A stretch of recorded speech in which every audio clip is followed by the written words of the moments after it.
दोस्तों आप लोग पिछले कुछ दिनों से मेरे वीडियोस में देख रहे होंगे कि मैं लिवर से रिलेटेड वीडियोस अभी पिछले कुछ दिनों से डाल रहा हूं। तो लिवर से रिलेटेड एक दवा के बारे में मैं आज आपसे बात करने वाला हूं। भारतीय चिकित्सा शास्त्र यानी कि आयुर्वेद में इस दवा के बारे में बहुत ही सारी जानकारी दी गई है। बहुत ही ज़्यादा सक्सेसफुल मेडिसिन है ये आयुर्वेद की और बहुत अच्छा यूज़ इसका किया जाता रहा है पिछले 4-5 हज़ार वर्षों से आयुर्वेद में। उसी प्रकार होम्योपैथी में भी लिवर से रिलेटेड बीमारियों के लिए, इंडाइजेशन के लिए, यूरिन से रिलेटेड बातों के लिए, फीवर के कारण जिन जो समस्याएं होती हैं, बुखार आना, सर्दी खांसी, इस तरह की जो समस्याएं हैं, इनमें इस दवा का बहुत ज़्यादा यूज़ किया जाता है। बहुत ही सक्सेस के साथ होम्योपैथी में इसका यूज़ किया जाता है, खास तौर से जॉन्डिस यानी कि पीलिया के केसेस में, उन केसेस में जहां पर लिवर आपका कमज़ोर हो जाता है, लिवर से रिलेटेड आपको प्रॉब्लम्स होने लगती हैं, इंडाइजेशन आपको होने लगता है। ये सारी समस्याओं में ये मेडिसिन जिसका नाम है एंड्रोग्राफिस पेनिकुलेटा यानी कि काल मेघ, इस दवा का नाम है।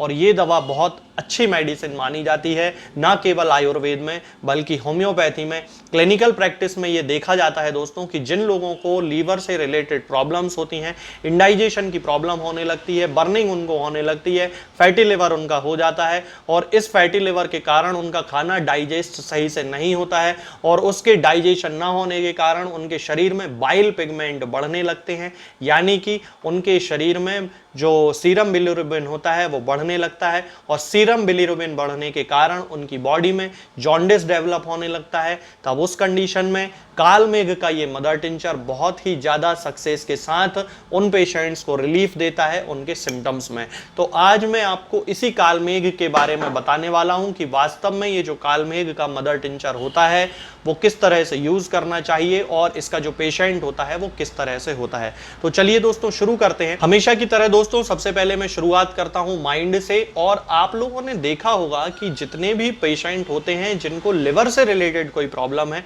इंडाइजेशन की प्रॉब्लम है, उन लोगों को माइंड उनका बहुत ज़्यादा अनस्टेबल रहता है, किसी काम को करने की इच्छा नहीं होती है, बिल्कुल ऐसा लगता रहता है कि अब क्या करें अब क्या करें। क्योंकि बहुत सारे लोग हैं जिनको लिवर के कारण कॉन्स्टिपेशन हो गया। अब मान लीजिए किसी पेशेंट को कॉन्स्टिपेशन है तो उसका मन ही नहीं लगेगा किसी काम को करने में, एक प्रकार की डेस्पॉन्डेंसी उसके अंदर डेवलप हो जाती है, अनिच्छा डेवलप हो जाती है कि वो किसी काम को नहीं करना चाहता है, मन नहीं लगता है, ऑफिस में जाके बैठ जाएगा और वो काम नहीं कर पाएगा, काम करना भी चाहेगा तो काम करने की इच्छा नहीं होगी, रेस्टलेसनेस उसके अंदर रहेगी, कभी यहां चला जाएगा कभी वहां चला जाएगा, अपने अंदर अपनी जो एनर्जी है उसको अच्छा महसूस नहीं होगा। ये सारी जो चीजें होती हैं ये इस पेशेंट के अंदर रहती हैं क्योंकि उसको इंडाइजेशन है। यदि हम उसके हेड की बात करते हैं तो आप लोगों ने सुना होगा, बहुत सारे लोग कहते हैं कि उनको इंडाइजेशन के कारण सिर दर्द होता है। ठीक ऐसी ही कंडीशन इस पेशेंट की भी होती है और इसको भी इंडाइजेशन के कारण हेडेक की प्रॉब्लम होती है, हैवीनेस होती है, सिर में बहुत ज़्यादा हैवी फील होता है, उसको सिर बहुत ज़्यादा भारी लगता है, ऐसा लगता है जैसे अंदर से बहुत ज़्यादा प्रेशर हो सिर में और उसको काम करते नहीं बनता है, गिडीनेस आने लगती है, थ्रॉबिंग पेन होने लगता है, यानी अंदर से ऐसा एकदम भारी जैसा पेन होता है, अंदर से कुछ चीज़ फट रही हो इस तरह का उसको फील होता है। ऑक्सीपुट में खास तौर से ये जो दर्द होता है वो सिर के इस हिस्से में बहुत ज़्यादा होता है, हैवीनेस होती है और थ्रॉबिंग पेन होता है। इसके साथ ही यदि हम देखें दोस्तों कि आंखें जो उसकी पेशेंट की होती हैं उनमें एक येलोइश रेड टिंज देखने को मिलती है, खास तौर से येलोइशनेस उसमें थोड़ी ज्यादा होती है क्योंकि जैसा कि मैंने अभी आपको पहले बताया कि ये जो पेशेंट होता है इसको लिवर रिलेटेड प्रॉब्लम है, लिवर उसका सही तरीके से काम नहीं कर रहा है, जिसके कारण उसको बाइल जो पिगमेंट है जिसे हम सीरम बिलिरुबिन सामान्य भाषा में बोलते हैं, वो जो सीरम बिलिरुबिन है वो बढ़ने लगता है। और सबसे पहले जो उसका इफेक्ट, चूंकि हमारी आंखों का रंग सफेद होता है तो पीला रंग यहाँ सबसे पहले दिखाई देने लगता है और उसकी आंखें जो हैं वो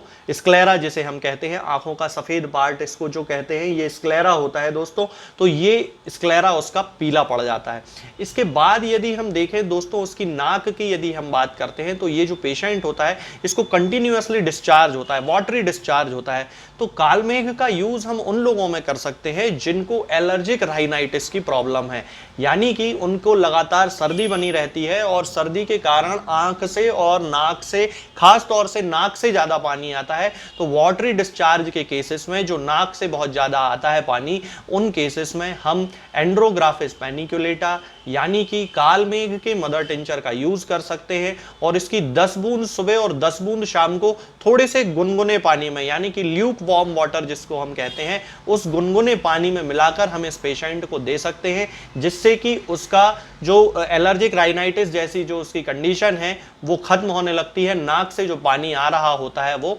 बंद हो जाता है। यदि हम इस पेशेंट के मुंह की बात करते हैं दोस्तों, तो इसको एक बर्निंग सेंसेशन होता है, एक ड्राइनेस होती है इसको, इसके पूरे मुंह में और गले में ड्राइनेस का सेंसेशन होता है, और ये इसलिए होता है क्योंकि इसको इंडाइजेशन की प्रॉब्लम है, इसका जो खाना है वो सही तरीके से नहीं पच रहा है। आप लोगों ने सुना होगा कि बहुत सारे लोग कहते हैं उनका मुंह कड़वा बना रहता है और उस कड़वेपन के कारण उन्हें किसी चीज का स्वाद नहीं आता है, मुंह सूखा रहता है, गले में उनको जलन होती है। यदि हम इन पेशेंट्स की जीभ चेक करते हैं यानी कि टंग चेक करते हैं, तो टंग एकदम व्हाइट कोटेड होती है। एक और मेडिसिन होती है दोस्तों होम्योपैथी में जिसे एंटिम क्रूड कहा जाता है। एंटिम क्रूड के जैसे ही सिम्टम्स इस कालमेघ जो मेडिसिन है इसमें मिलते हैं, और जिस तरह से एंटिम क्रूड के पेशेंट की जो जीभ होती है वो व्हाइट कोटेड होती है, ठीक उसी तरह कालमेघ के पेशेंट की जीभ भी व्हाइट कोटेड होती है। इसके साथ यदि हम एब्डोमेन की बात करते हैं तो इसको बिल्कुल भी भूख नहीं लगती है। अब जिसको डाइजेशन की प्रॉब्लम होगी, जिसको इंडाइजेशन होगा,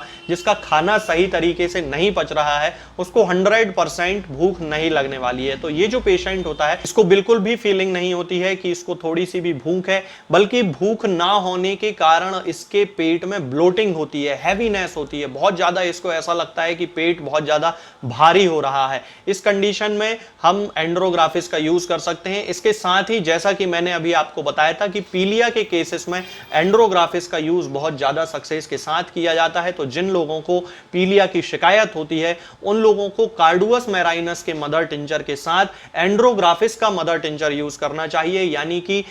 कालमेघ का मदर टिंचर यूज करना चाहिए, और दोनों मदर टिंचर्स की 10-10 बूंद दिन में 3 बार आधे कप या 1 कप पानी में मिलाकर जिनको पीलिया की शिकायत हो उन पेशेंट्स को देना चाहिए। इसके अलावा दोस्तों अब चूंकि इनका लिवर जो है वो सही तरीके से काम नहीं कर रहा है, तो लिवर जो है वो एनलार्ज्ड हो जाता है, बड़ा हो जाता है। इसको हम सामान्य भाषा में कहते हैं कि लिवर में सूजन आ जाती है। तो जिन लोगों के लिवर में सूजन आ गई है, या उनको फैटी लिवर बन गया है, या लिवर जिनका बड़ा हो गया है, सही तरीके से काम नहीं कर रहा है, उन लोगों में एंड्रोग्राफिस का मदर टिंचर 10 बूंद सुबह और 10 बूंद शाम को आधे कप या 1 कप गुनगुने पानी में मिलाकर हम दे सकते हैं। पीलिया के केसेस में हमें दिन में 3 बार देना चाहिए, और सामान्य लिवर की सूजन में केवल सुबह और शाम को देना चाहिए। इसके साथ साथ ही इनको चेस्ट में बर्निंग की प्रॉब्लम होती है, चूंकि उनका जो खाना है वो डाइजेस्ट नहीं हो रहा है, तो जो एसिड है वो रिगर्जिटेट होता है, यानी कि वापस मुंह में आता है। इसको रिगर्जिटेशन ऑफ फूड बोला जाता है। तब इस कंडीशन में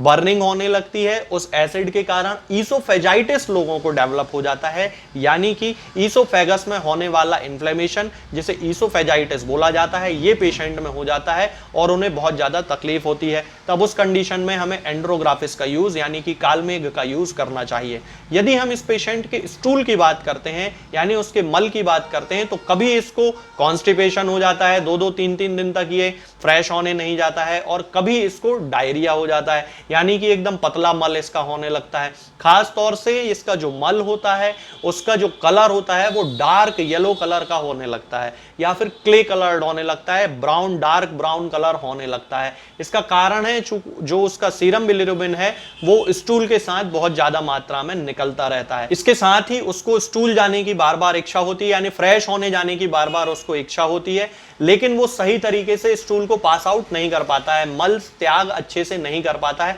हार्ड स्टूल होता है, एकदम कड़क स्टूल उसका होने लगता है। ये सारी इंडाइजेशन से रिलेटेड प्रॉब्लम है। तो दोस्तों अभी तक आपको समझ में आ गया होगा कि कालमेघ इंडाइजेशन से रिलेटेड प्रॉब्लम्स के लिए कितना ज्यादा यूजफुल है। इसके अलावा दोस्तों कालमेघ का यूज फीवर के केसेस में बहुत ज्यादा सक्सेस के साथ किया जाता है। इसका जो पेशेंट होता है उसको जब बुखार आता है तो इंटरमिटेंट फीवर होता है। इंटरमिटेंट फीवर का मतलब होता है कि कभी बुखार आया, 2-3 घंटे बुखार रहा, फिर उसके बाद चला जाता है, फिर 2-3 घंटे बाद फिर बुखार आ जाता है, फिर उसकी बॉडी ठंडी हो जाती है कुछ समय के लिए और फिर बुखार आ जाता है। इस तरह से इसका इंटरमिटेंट फीवर होता है। इसके साथ ही इसमें यानी इसका जो बुखार होता है उसमें एक पीरियोडिसिटी देखी जाती है, यानी कि इसका बुखार जो होता है वो सुबह 11 बजे के आसपास आता है, फिर उसके बाद 2-3 घंटे रहेगा, फिर बुखार उतर जाएगा और फिर शाम को 7-8 बजे आता है बुखार। तो इस तरह का बुखार इस पेशेंट में देखा जाता है। इसके साथ ही उसकी पूरी बॉडी में उसे जलन का सेंसेशन होता है और इसके साथ साथ ही वे बुखार के केसेस जिनमें कि सर्दी जुकाम के साथ बुखार आ रहा होता है,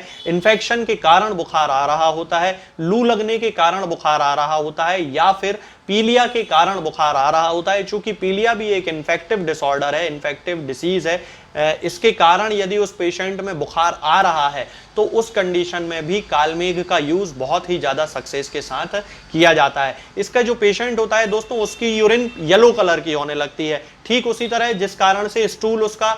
येलो कलर का होने लगता है, ठीक उसी प्रकार यूरिन में सीरम बिलिरुबिन की एक्सेस हो जाने के कारण उसकी जो यूरिन है वो भी येलो कलर की हो जाती है।